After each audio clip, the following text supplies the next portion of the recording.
ಈ mutual fund ಅಂದರೆ ಏನು? ಈ ಮ್ಯೂಚುವಲ್ ಫಂಡ್ಗಳು ಫ್ರಾಡಾ? ನಾವೇನಾದರೂ ಮ್ಯೂಚುವಲ್ ಫಂಡಲ್ಲಿ ಇನ್ವೆಸ್ಟ್ ಮಾಡಿದ್ರೆ ನಮ್ಮ ದುಡ್ಡನ್ನ ತಗೊಂಡು ಓಡೋಗ್ತಾರ? ಆ್ಯಕ್ಚುಲಿ ಎಷ್ಟೋ ಜನ ಮ್ಯೂಚುವಲ್ ಫಂಡಲ್ಲಿ ಇನ್ವೆಸ್ಟ್ ಮಾಡ್ತಿರೋರಿಗೆ ಈ ವಿಷಯ ಗೊತ್ತಿಲ್ಲ.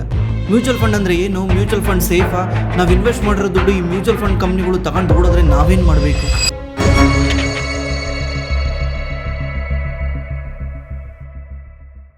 ಆ್ಯಕ್ಚುಲಿ ನನಗೆ ಈ ವಿಡಿಯೋ ಮಾಡಬೇಕಂತ ರೀಸೆಂಟ್ಲಿ ಐಡಿಯಾ ಬಂದಿದ್ದು. ನಾನು ನನ್ನ ಫ್ಯಾಮಿಲಿ ಫ್ರೆಂಡ್ ಜೊತೆ ಕೂತ್ಕೊಂಡು ಮಾತಾಡ್ತಾ ಇದ್ದೆ. ಅವ್ರ ಪೇರೆಂಟ್ಸ್ ಕೇಳ್ತಾ ಇದ್ರು ಈ ಮ್ಯೂಚುವಲ್ ಫಂಡಲ್ಲಿ ಅವರು ಕೂಡ ಲಾಸ್ಟ್ 4-5 ವರ್ಷದಿಂದ SIP ಮಾಡ್ಕೊಂಡು ಬಂದಿದ್ದಾರೆ. ಬಟ್ ಅವ್ರು ಕೇಳಿದ ಕ್ವಶನ್ ಕೇಳಿ ನನಗೆ ಶಾಕ್ ಆಯಿತು. ಏನಂದರೆ ಈ ಮ್ಯೂಚುವಲ್ ಫಂಡ್ ಕಂಪ್ನಿಗಳನ್ನ ಹೆಂಗೆ ನಂಬೋದು, ಇವ್ರು ನಮ್ಮ ದುಡ್ಡು ತಗೊಂಡು ಓಡೋದ್ರೆ ಏನು ಮಾಡಬೇಕು ಅಂತ ಕೇಳ್ತಾ ಇದ್ರು. ಇವ್ರಿಗೆ ಈ ಥರ ಡೌಟ್ ಇರೋದ್ರಿಂದ ಇವ್ರದ್ದು SIP ಎಷ್ಟು ಮಾಡಿದ್ದಾರೆ ಗೊತ್ತಾ? ಅವ್ರದ್ದು ಇನ್ಕಮ್ ಜಾಸ್ತಿ ಇದೆ, ಬಟ್ SIP ಮಾಡಿರೋದು 5,000 ರೂಪಾಯಿ. ಯಾಕಂದರೆ ಅವ್ರಿಗೆ ಕ್ಲಿಯರಾಗಿ ಅರ್ಥ ಆಗಿಲ್ಲ. ಎಲ್ಲಿ ನಾವು ಕ್ಲೀನಾಗಿ ಅರ್ಥ ಮಾಡ್ಕೊಳಲ್ಲ ಅಲ್ಲಿ ನಮಗೆ ಕನ್ವಿಕ್ಷನ್ ಬರಲ್ಲ. ಕನ್ವಿಕ್ಷನ್ ಅಂದ್ರೇನು? ನಮಗೆ ಜಾಸ್ತಿ ದುಡ್ಡು ಹಾಕಬೇಕು, ಜಾಸ್ತಿ ಇನ್ವೆಸ್ಟ್ ಮಾಡಬೇಕಂತ ಇಷ್ಟ ಬರಲ್ಲ. ಏನು ಮಾಡ್ತೀವಿ, ಟ್ರೈ ಮಾಡೋಣ ಅಂತ 2,000, 3,000, 5,000 ಈ ಥರ ಇನ್ವೆಸ್ಟ್ ಮಾಡ್ತೀವಿ. Over A period of time ಅದನ್ನು ಇನ್ಕ್ರೀಸೇ ಮಾಡಲ್ಲ, ಬಿಕಾಸ್ ನಾವು ಅದನ್ನು ಅರ್ಥನೇ ಮಾಡ್ಕೊಳಕ್ಕೆ ಹೋಗಿರಲ್ಲ. ಆವಾಗ ಅನ್ನಿಸ್ತು ನನಗೆ, ಆ್ಯಕ್ಚುಲಿ ಮ್ಯೂಚುವಲ್ ಫಂಡ್ನ ಎಷ್ಟೊಂದು ಜನ ಇನ್ವೆಸ್ಟ್ ಮಾಡ್ತಾರೆ, ಈ ಥರ ಕ್ವಶನ್ ಅವ್ರ ತಲೆಯಲ್ಲಿ ಬಂದಿರಲ್ಲೇನೋ, ಬಂದಿದ್ರು ಕೂಡ ಅವ್ರಿಗೆ ಯಾರಾದ್ರೂ ಕೇಳಬೇಕು ಅಂತ ಸುಮ್ಮನಾಗಿರ್ತಾರೆ ಅಂತ ನನಗೆ ಅವಾಗ ಅನಿಸಿ ಈ ವಿಡಿಯೋ ಮಾಡಬೇಕು ಅಂತ ಐಡಿಯಾ ಬಂದಿದ್ದು. ಫಸ್ಟ್ ಕ್ವಶನ್ನು, ಮ್ಯೂಚುವಲ್ ಫಂಡ್ ಬೇರೆ, ಸ್ಟಾಕ್ ಮಾರ್ಕೆಟ್ ಬೇರೆ ಅಂತ. Actually mutual fund, stock market ಎರಡು ಅಣ್ಣ ತಮ್ಮ ಇದ್ದಂಗೆ. ಅಂದರೆ ಈ ಮ್ಯೂಚುವಲ್ ಫಂಡ್ ಕಂಪ್ನಿಗಳು ನಮ್ಮ ದುಡ್ಡನ್ನ ಇಸ್ಕೊಂಡು ಸ್ಟಾಕ್ ಮಾರ್ಕೆಟಲ್ಲಿ ಇನ್ವೆಸ್ಟ್ ಮಾಡ್ತಾರೆ. ಅವ್ರದ್ದು ಮ್ಯೂಚುವಲ್ ಫಂಡಲ್ಲಿ ಇನ್ವೆಸ್ಟ್ ಮಾಡಲ್ಲ, ಮ್ಯೂಚುವಲ್ ಫಂಡ್ ಥ್ರೂ ಇನ್ವೆಸ್ಟ್ ಮಾಡ್ತಾರೆ. ಮ್ಯೂಚುವಲ್ ಫಂಡ್ ಅಂದರೆ ನಿಮ್ಮಂಥ ಎಲ್ಲರ ಹತ್ರ ದುಡ್ಡನ್ನ ಕಲೆಕ್ಟ್ ಮಾಡಿಕೊಂಡು ಇನ್ವೆಸ್ಟ್ ಮಾಡೋದನ್ನು, ಮ್ಯೂಚುವಲ್ ಆಗಿ ಇನ್ವೆಸ್ಟ್ ಮಾಡೋದನ್ನು ಮ್ಯೂಚುವಲ್ ಫಂಡ್ ಅಂತ ಕರೀತಾರೆ. ಮ್ಯೂಚುವಲ್ ಆಗಿ ಕಲೆಕ್ಟ್ ಮಾಡಿರೋ ಫಂಡ್ ಅದು. ಆ ಫಂಡ್ನ ಏನು ಮಾಡ್ತಾರೆ, ಸ್ಟಾಕ್ ಮಾರ್ಕೆಟಲ್ಲಿ ಇನ್ವೆಸ್ಟ್ ಮಾಡ್ತಾರೆ. ಸ್ಟಾಕ್ ಮಾರ್ಕೆಟ್ ಇಲ್ಲಿ ಮೇಯ್ನು, ಅದ್ರ ಕೆಳಗಡೆ ಮ್ಯೂಚುವಲ್ ಫಂಡ್ ಬರುತ್ತೆ. ಮ್ಯೂಚುವಲ್ ಫಂಡಲ್ಲಿ ನೀವು ಇನ್ವೆಸ್ಟ್ ಮಾಡ್ತಿದ್ದೀರಾ ಅಂದರೆ ಸ್ಟಾಕ್ ಮಾರ್ಕೆಟಲ್ಲಿ ಇನ್ವೆಸ್ಟ್ ಮಾಡ್ತಿದ್ದೀರಾ ಅಂತ ಅರ್ಥ.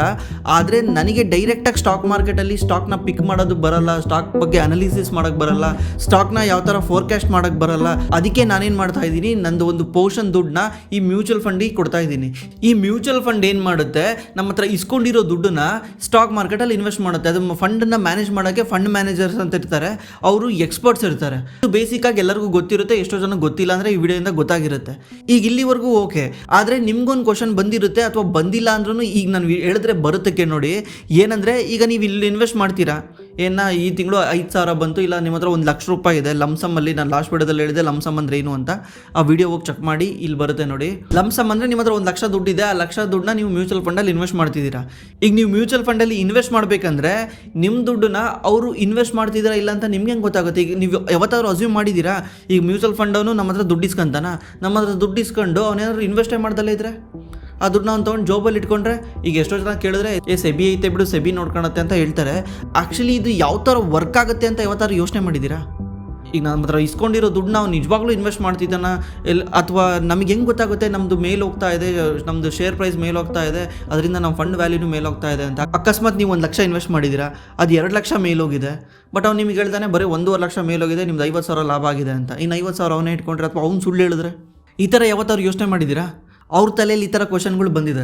ಆ್ಯಕ್ಚುಲಿ ನೀವು ಇದನ್ನು ಅರ್ಥ ಮಾಡ್ಕೊಬೇಕಂದ್ರೆ ಮ್ಯೂಚುವಲ್ ಫಂಡು ಬೇಸಿಕ್ಕಾಗಿ ಯಾವ ಥರ ವರ್ಕ್ ಆಗುತ್ತೆ ಅಂತ ಅರ್ಥ ಮಾಡ್ಕೊಬೇಕು. ಈ ಎಕ್ಸಾಂಪಲ್, ಈಗ ನಂದು ಒಂದು ಮ್ಯೂಚುವಲ್ ಫಂಡ್ ಕಂಪ್ನಿ ಇದೆ. ಈಗ ನಾನೇನು ಮಾಡ್ತಾ ಇದ್ದೀನಿ, ನಿಮ್ಮ ಥರ 100 ಜನದ ಹತ್ರ ನಾನೇನು ಮಾಡ್ತೀನಿ, ಎಲ್ಲರ ಹತ್ರ 1,00,000 ಇಸ್ಕೊತೀನಿ. 1,00,000 ಇಸ್ಕೊಂಡು 1 ಕೋಟಿನ ಕಲೆಕ್ಟ್ ಮಾಡ್ತೀನಿ. 1 ಕೋಟಿ ಕಲೆಕ್ಟ್ ಮಾಡಿ ನಾನು ಸ್ಟಾಕ್ ಮಾರ್ಕೆಟಲ್ಲಿ ಇನ್ವೆಸ್ಟ್ ಮಾಡ್ತೀನಿ.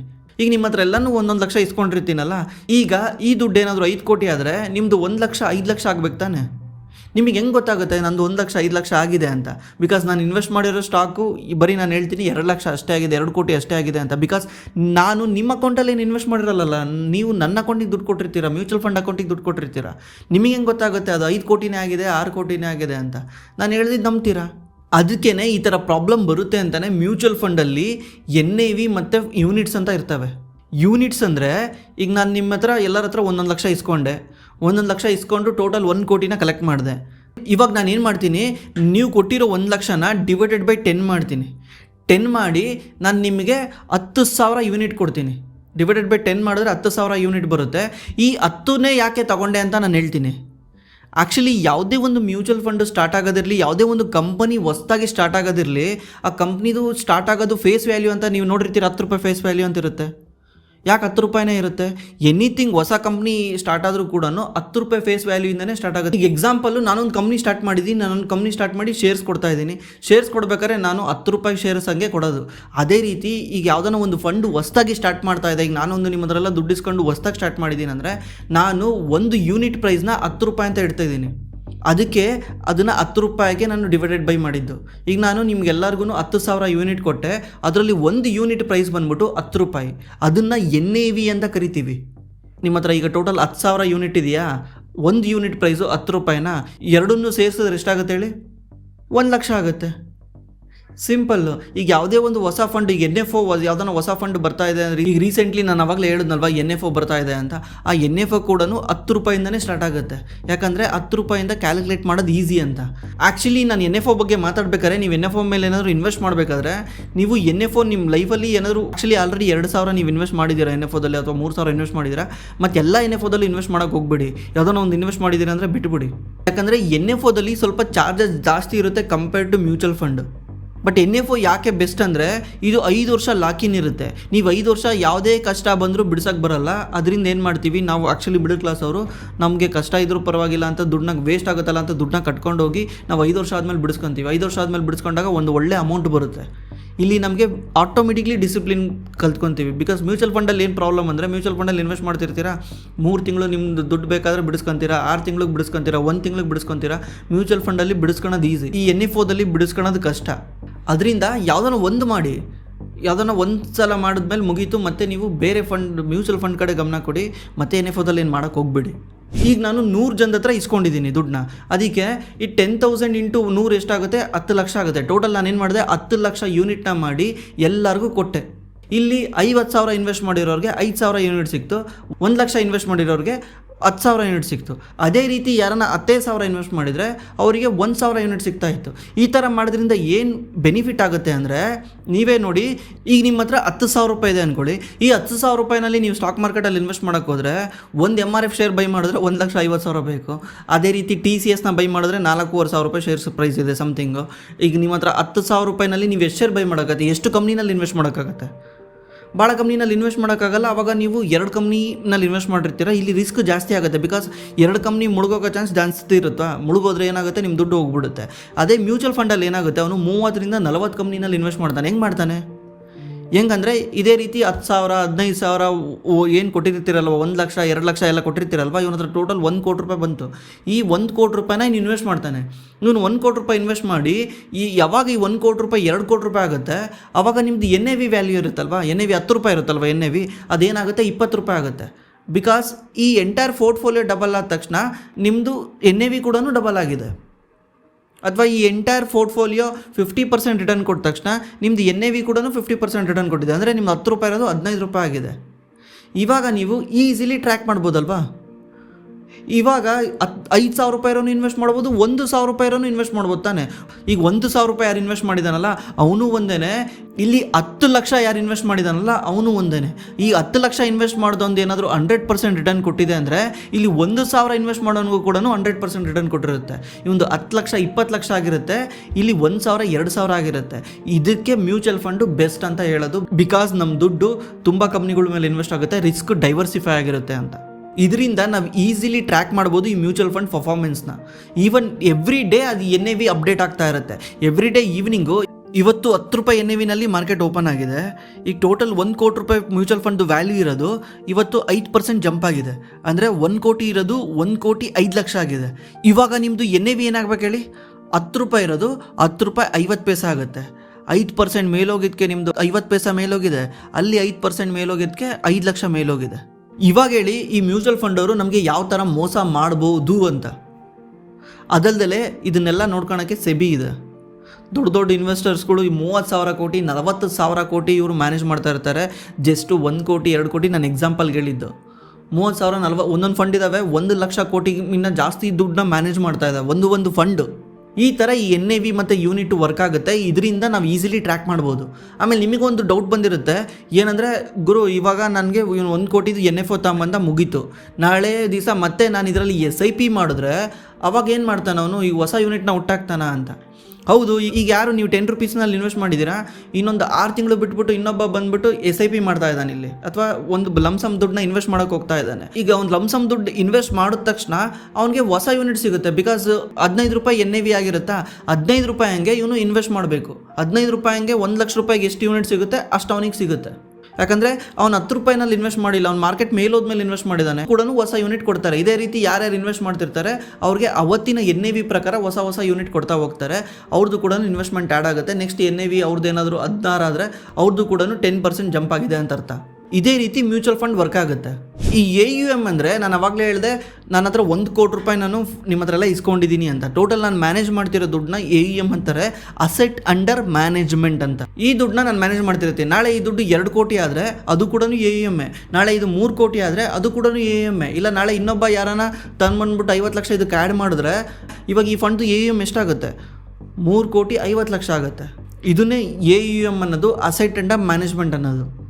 NAV ಅಂದರೆ ನೆಟ್ ಅಸೆಟ್ ವ್ಯಾಲ್ಯೂ ಅಂತ. ಯೂನಿಟ್ಸ್ ಅಂದರೆ ನಾರ್ಮಲ್ ಯೂನಿಟ್ಸೇ. ಆ್ಯಕ್ಚುಲಿ ಈ ಕ್ವಶನ್ ತುಂಬ ಜನದಲ್ಲಿ ಇರುತ್ತೆ, ಏನಂದರೆ ಈಗ ದೊಡ್ಡ ಫಂಡ್ನ ಮ್ಯಾನೇಜ್ ಮಾಡ್ತಿರ್ತಾರಲ್ಲ, AUM ದೊಡ್ಡದಿದ್ರೆ ಚೆನ್ನಾಗ ಸಣ್ಣದಿದ್ರೆ ಚೆನ್ನಾಗ ಅಂತ. ಆ್ಯಕ್ಚುಲಿ ದೊಡ್ಡದು ಸಣ್ಣದು ಅಂತ ಏನಿಲ್ಲ. ನೀವು ನಾನು ನೆಕ್ಸ್ಟ್ ಈ ವಿಡಿಯೋನೇ ಅದ್ರ ಬಗ್ಗೆ ಮಾಡಬೇಕಂತಿದೆ, how to select a mutual fund ಅಂತ. ನಾನು ನೆಕ್ಸ್ಟ್ ವಿಡಿಯೋ ಅದ್ರ ಬಗ್ಗೆ ಮಾಡ್ತೀನಿ. ಈಗ ಇದ್ರ ಬಗ್ಗೆ ಮಾತಾಡ್ಕೊಂಡು ಹೋದರೆ ಲೆಂತಿ ಆಗುತ್ತೆ. ನಾನು ನೆಕ್ಸ್ಟು ಅದ್ರ ಬಗ್ಗೆ ಸಪ್ರೇಟ್ ಒಂದು ವಿಡಿಯೋ ಮಾಡ್ತೀನಿ, how to select a mutual fund ಅಂತ. ಆವಾಗ ಈ ಟಾಪಿಕ್ ಬಗ್ಗೆ ಮಾತಾಡ್ತೀನಿ. ಈಗ ಈ ಮ್ಯೂಚುವಲ್ ಫಂಡ್ ಕಂಪ್ನಿನಲ್ಲಿ 2 ಥರ ಮ್ಯೂಚುವಲ್ ಫಂಡ್ ಬರ್ತವೆ. ಒಂದು ಆಕ್ಟಿವ್ ಮ್ಯೂಚುವಲ್ ಫಂಡು, ಇನ್ನೊಂದು ಪ್ಯಾಸಿವ್ ಮ್ಯೂಚುವಲ್ ಫಂಡ್ ಅಂತ. ಆಕ್ಟಿವ್ ಮ್ಯೂಚುವಲ್ ಫಂಡ್ ಅಂದರೆ ಅವರೇ ಖುದ್ದು ಫಂಡ್ ಮ್ಯಾನೇಜರ್ ಏನು ಮಾಡ್ತಾರೆ, ಅವ್ರದ್ದು ಟೀಮ್ ಇರುತ್ತೆ, ಅವ್ರ ಟೀಮು ರಿಸರ್ಚ್ ಮಾಡ್ತಾರೆ. ರಿಸರ್ಚ್ ಮಾಡಿ ಕಂಪ್ನಿಗಳನ್ನ ಫೈಂಡ್ ಮಾಡಿ ಅವ್ರು ಇನ್ವೆಸ್ಟ್ ಮಾಡ್ತಾರೆ. ಇನ್ನೊಂದು ಬಂದ್ಬಿಟ್ಟು ಪ್ಯಾಸಿವ್ ಮ್ಯೂಚುವಲ್ ಫಂಡ್ ಅಂತ. ಪ್ಯಾಸಿವ್ ಮ್ಯೂಚುವಲ್ ಫಂಡ್ ಅಂದರೆ ಇಂಡೆಕ್ಸ್ ಫಂಡ್ಗಳು, ETF ಅಂತೆಲ್ಲ ಕರಿತೀರಲ್ವಾ, ಅದು ಕೂಡ ಇಂಡೆಕ್ಸ್ ಫಂಡೇನೆ. ಅದೇನು ಮಾಡುತ್ತೆ ಅಂದರೆ ಅದು ಡೈರೆಕ್ಟು ಇಂಡೆಕ್ಸ್ ಫಂಡಲ್ಲಿ ಇನ್ವೆಸ್ಟ್ ಮಾಡುತ್ತೆ. ಇಂಡೆಕ್ಸ್ ಫಂಡ್ ಅಂದರೆ ಎಕ್ಸಾಂಪಲ್ Nifty 50 ಕೂಡ ಒಂದು ಇಂಡೆಕ್ಸ್ ಫಂಡು, ಸೆನ್ಸೆಕ್ಸ್ ಕೂಡ ಒಂದು ಇಂಡೆಕ್ಸ್ ಫಂಡು. ಈಗ ಸೇಮ್ ಈಗ ಮತ್ತೆ ನಾನೇನು ಮಾಡಿದೆ, ಎಲ್ಲರ ಹತ್ರನೂ 1 ಲಕ್ಷ ಇಸ್ಕೊಂಬಂದು ಟೋಟಲ್ 1 ಕೋಟಿ ನನ್ನ ಕೈಲಿ ಸಿಕ್ತು. ನಾನೇನು ಮಾಡ್ತಾ ಇದ್ದೀನಿ, ಈ ಎಂಟೈರ್ ದುಡ್ಡನ್ನ ನನ್ನ ತಲೆ ಉಪಯೋಗಿಸ್ದಂಗೆ, ನಂದೇನು ತಲೆ ಉಪಯೋಗಿಸಲ್ಲ. ಇಲ್ಲಿ ಫಂಡ್ ಮ್ಯಾನೇಜರ್ದು ರೋಲ್ ಅಷ್ಟೊಂದು ಇರಲ್ಲ. ಇಲ್ಲಿ ನಾನೇನು ಮಾಡ್ತೀನಿ, ಡೈರೆಕ್ಟು ಏನು ಮಾಡ್ತೀನಿ, Nifty 50 ಇಂಡೆಕ್ಸ್ ಇದೆಯಲ್ಲ, ಈ Nifty 50 ಇಂಡೆಕ್ಸಲ್ಲಿ ನಾನು ಹೋಗಿ ಇನ್ವೆಸ್ಟ್ ಮಾಡಿಬಿಡ್ತೀನಿ. ಅಂದರೆ Nifty 50 ಇನ್ನಲ್ಲಿ ಯಾವ್ಯಾವ ಸ್ಟಾಕ್ಸ್ ಇದ್ದಾವೆ ಆ ಸ್ಟಾಕ್ಸಲ್ಲೆಲ್ಲನೂ ಇನ್ವೆಸ್ಟ್ ಮಾಡಿಬಿಡ್ತೀನಿ. ಅದು ಬೇಸ್ಡ್ ಆನ್ ದಿ ಪರ್ಸೆಂಟೇಜ್ ಇರುತ್ತೆ. ಅಂದರೆ Nifty 50ನಲ್ಲಿ ಏನಾದರೂ 100 ರೂಪಾಯಿ ಇನ್ವೆಸ್ಟ್ ಮಾಡಬೇಕಂದ್ರೆ 10% HDFC ಬ್ಯಾಂಕಿಂಗ್ ಮಾಡಬೇಕು, 8% ರಿಲಯನ್ಸಿಗೆ ಮಾಡಬೇಕು. ಅದನ್ನು ವೆಯ್ಟೇಜ್ ಅಂತ ಹೇಳ್ತಾರೆ. ಆ ವೆಯ್ಟೇಜ್ ಪ್ರಕಾರ ಮಾಡಬೇಕಾಗತ್ತೆ. ಅಲ್ಲಿ ಏನು ಆಲ್ರೆಡಿ ವೆಯ್ಟೇಜ್ ಇದೆಯಲ್ಲ, ಸೇಮ್ ಅದನ್ನು ಕಾಪಿ ಮಾಡಿ ನಾನು ಇಲ್ಲಿ ಮಾಡಿಬಿಡ್ತೀನಿ. ಇವಾಗ ಏನಾಗುತ್ತೆ ಹೇಳಿ, ನಿಫ್ಟಿ ಮೇಲೆ ಹೋದರೆ ಇದು ಕೂಡ ಮೇಲೆ ಹೋಗುತ್ತೆ, ನಿಫ್ಟಿ ಕೆಳಗೆ ಬಂದರೆ ಇದು ಕೂಡ ಕೆಳಗೆ ಬರುತ್ತೆ. ಸೇಮ್ ಅದೇ ಥರನೇ ಬೇರೆ ಬೇರೆ ಇಂಡೆಕ್ಸ್ ಕೂಡ ಇರ್ತವೆ. ಮಿಡ್ ಕ್ಯಾಪ್ ಇಂಡೆಕ್ಸ್ ಇರುತ್ತೆ, ಸ್ಮಾಲ್ ಕ್ಯಾಪ್ ಇಂಡೆಕ್ಸ್ ಇರುತ್ತೆ, ರಿಯಾಲಿಟಿ ಇಂಡೆಕ್ಸ್ ಇರುತ್ತೆ, FMCG ಇಂಡೆಕ್ಸ್ ಇರುತ್ತೆ. ಪ್ರತಿಯೊಂದಕ್ಕೂ ಇಂಡೆಕ್ಸ್ ಇರುತ್ತೆ. ಈ ಥರ ನೀವು ಯಾವುದನ್ನ ಸೆಕ್ಟರಲ್ಲಿ ಇನ್ವೆಸ್ಟ್ ಮಾಡಬೇಕು, ಫಾರ್ಮಾ ಸೆಕ್ಟರಲ್ಲಿ ಇನ್ವೆಸ್ಟ್ ಮಾಡಬೇಕಂದ್ರೆ ಫಾರ್ಮಾಗೆ ಸಪ್ರೇಟ್ ಇಂಡೆಕ್ಸ್ ಇರುತ್ತೆ, ಫಾರ್ಮಾ ಇಂಡೆಕ್ಸ್ ಅಂತ, ನಿಫ್ಟಿ ಫಾರ್ಮಾ ಇಂಡೆಕ್ಸ್ ಅಂತ ಇರುತ್ತೆ. ಅದೇ ರೀತಿ ರಿಯಲ್ ಎಸ್ಟೇಟ್ ಸೆಕ್ಟ್ರಲ್ಲಿ ಇನ್ವೆಸ್ಟ್ ಮಾಡಬೇಕು, ರಿಯಲ್ ಎಸ್ಟೇಟ್ ಸ್ಟಾಕ್ಗಳಲ್ಲಿ ಇನ್ವೆಸ್ಟ್ ಮಾಡಬೇಕಂದ್ರೆ ನಿಫ್ಟಿ ರಿಯಾಲಿಟಿ ಅಂತ ಇಂಡೆಕ್ಸ್ ಇದೆ. ಈ ಥರ ಮಾಡೋದನ್ನು ಇಂಡೆಕ್ಸ್ ಫಂಡ್ ಅಂತ ಕರೀತಾರೆ. ಇದನ್ನು ಯಾರು ಚೂಸ್ ಮಾಡ್ತಾರೆ ಅಂತ ಕೇಳ್ಬೋದು ನೀವು. ಈಗ ಇಂಡೆಕ್ಸಲ್ಲಿ ಇದೇ ಸ್ಟಾಕ್ ಇರಬೇಕು, ಇದೇ ಸ್ಟಾಕ್ ಇರಬಾರ್ದು ಅಂತ ಯಾರು ಚೂಸ್ ಮಾಡ್ತಾರೆ ಅಂತ ಕೇಳ್ಬೋದು. ಇದನ್ನು ಕೂಡ ಯಾರು ಚೂಸ್ ಮಾಡಲ್ಲ, ಇದು ಆಟೋಮೆಟಿಕ್ಲಿ ಆಗುತ್ತೆ. ಹೆಂಗಂದರೆ ಈಗ Nifty 50ನಲ್ಲಿರೋದು ಇಂಡಿಯಾದ ಟಾಪ್ 50 ಕಂಪ್ನಿಗಳು. ಈ ಟಾಪ್ 50 ಕಂಪ್ನಿಗಳಲ್ಲಿ ನಾಳೆ ಯಾರೋ ಇಲ್ಲಿ ಕೆಳಗಿದ್ದ, ಅಂದರೆ 60ನೇ ಸ್ಥಾನದಲ್ಲಿದ್ದ, ಅವನೇನು ಮಾಡ್ದ, ಚೆನ್ನಾಗಿ ಪರ್ಫಾರ್ಮ್ ಮಾಡಿ ಅವನು 50ನೇ ಸ್ಥಾನಕ್ಕೆ ಬಂದ್ಬಿಟ್ಟ. ಅವಾಗ ಏನಾಗುತ್ತೆ, 50ನೇ ಸ್ಥಾನದಲ್ಲಿರೋನು ಹೊರಗೆ ಹೋಗ್ತಾನೆ. ಈ ಹಿಂದ್ಗಡೆ ಯಾರು ಉಳಿದಿರ್ತಾನೆ, ಅವ್ನು ಹೊಸಬ ಪ್ಲೇಯರ್ ಬಂದು ಇಲ್ಲಿ ಬರ್ತಾನೆ ನಿಫ್ಟಿ ಒಳಗೆ. ಇದೇ ರೀತಿ ನಿಫ್ಟಿನಲ್ಲಿ ಸೆಲೆಕ್ಟ್ ಆಗುತ್ತೆ based on market cap. Market cap ಅಂದರೆ ಆ ಕಂಪ್ನಿದು ವ್ಯಾಲ್ಯೂ ಎಷ್ಟು ಅಂತ. ಯಾವ ಕಂಪ್ನಿ ಜಾಸ್ತಿ ವ್ಯಾಲ್ಯೂ ಇರುತ್ತೆ ಅದು ನಂಬರ್ 1 ಆಗಿರುತ್ತೆ, ಯಾವ ಕಂಪ್ನಿದು ಕಮ್ಮಿ ವ್ಯಾಲ್ಯೂ ಇರುತ್ತೆ ಅದು 50ನೇ ಸ್ಥಾನದಲ್ಲಿರುತ್ತೆ. ಇದು ಎಲ್ಲ ಇಂಡೆಕ್ಸಲ್ಲೂ ಸೇಮ್ ಆಗುತ್ತೆ. ಮಿಡ್ ಕ್ಯಾಪ್ ಇಂಡೆಕ್ಸಲ್ಲಿ ಟಾಪ್ 150 ಮಿಡ್ ಕ್ಯಾಪ್ ಇಂಡೆಕ್ಸ್ ಅಂತ ಇದೆ. ಅದರಲ್ಲಿ ಏನಾಗುತ್ತೆ, 150 ಕಂಪ್ನಿಗಳು ಯಾವುದು ಮಾರ್ಕೆಟ್ ಕ್ಯಾಪ್ ಮೇಲೆ ಅಳಿತಾರೆ, ಎಲ್ಲನೂ ಮಾರ್ಕೆಟ್ ಕ್ಯಾಪ್ ಮೇಲೆ ಎಳೆಯೋದು. ಸ್ಮಾಲ್ ಕ್ಯಾಪ್ನು ಮಾರ್ಕೆಟ್ ಕ್ಯಾಪ್ ಮೇಲೆ ಎಳೆಯೋದು, ಲಾರ್ಜ್ ಕ್ಯಾಪ್ನು ಮಾರ್ಕೆಟ್ ಕ್ಯಾಪ್ ಮೇಲೆ ಎಳೆಯೋದು. ನಾನು ನೆಕ್ಸ್ಟ್ ವಿಡಿಯೋದಲ್ಲಿ ಈ ಮಾರ್ಕೆಟ್ ಕ್ಯಾಪ್ ಯಾವ ಥರ ಡಿಸೈಡ್ ಆಗುತ್ತೆ ಸೆಬಿ ರೂಲ್ಸ್ ಪ್ರಕಾರ ಅಂತ ಹೇಳ್ತೀನಿ, ಮ್ಯೂಚುವಲ್ ಫಂಡ್ನ ಸೆಲೆಕ್ಟ್ ಮಾಡ್ಕೊಳಕ್ಕೂ ಮುಂಚೆ. ಈ ಇಂಡೆಕ್ಸ್ ಫಂಡ್ ಬಗ್ಗೆ ಕ್ಲೀನಾಗಿ ಅರ್ಥ ಮಾಡ್ಕೊಳ್ಳಿ, ಯಾಕಂದರೆ ನೆಕ್ಸ್ಟ್ ಮಾಡೋ ಟಾಪಿಕ್ಕು ಜಾಸ್ತಿ ಇದ್ರ ಮೇಲೆ ಇರುತ್ತೆ. ಥ್ಯಾಂಕ್ಸ್ ಫಾರ್ ವಾಚಿಂಗ್, ಮತ್ತೆ ಸಿಗೋಣ.